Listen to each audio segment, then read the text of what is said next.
Hello friends, this is the First Time Farmer, over 50. Welcome to the homestead.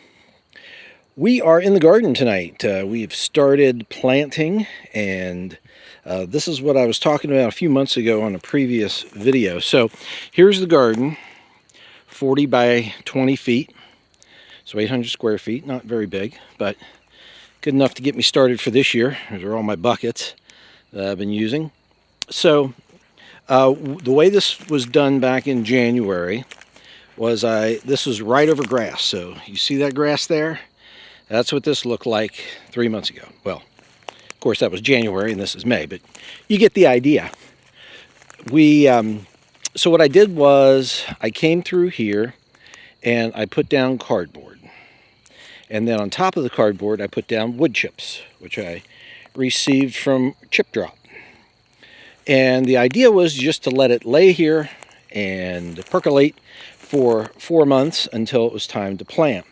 Now there's no compost between the wood chips and the cardboard. It's just wood chips directly on top of the cardboard. So what I've done at my house in suburbia, for those of you who are Pet Shop Boy the Pet Shop Boy fans, you can go ahead and click Suburbia whenever you want.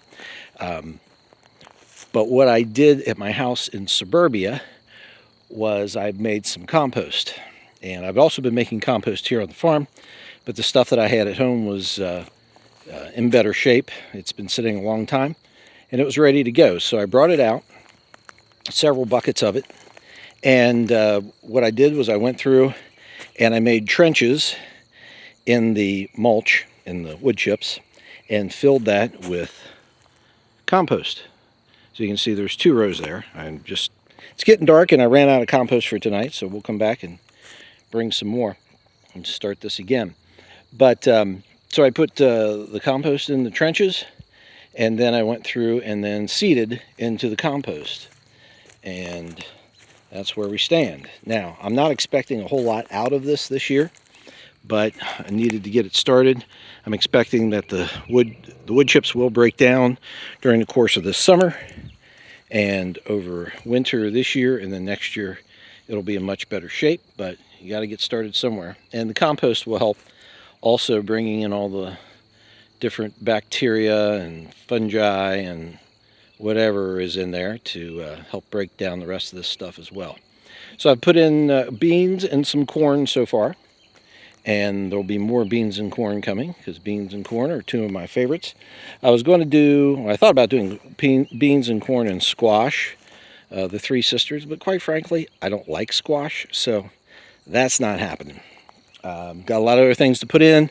I have lettuce, I have spinach, I have Swiss chard, tomatoes, peppers, watermelons, potatoes, sweet potatoes. So there's going to be a lot of stuff in a very small garden. But things like the corn was recommended to plant 3 feet apart on the rows, which I am doing. But in between those rows, I'm planting beans. So I have beans and corn interspersed. So just trying to double up on spacing, see how that works. Get more bang for the buck, basically. And there'll be a lot of other stuff intermingled as well. So I think that should do it. Just wanted to bring you updated on what's happening out here in the garden. And we appreciate you watching. Go ahead and hit like and subscribe if you would. And as always, we look forward to seeing you in the future. But if not, we will see you in the pasture.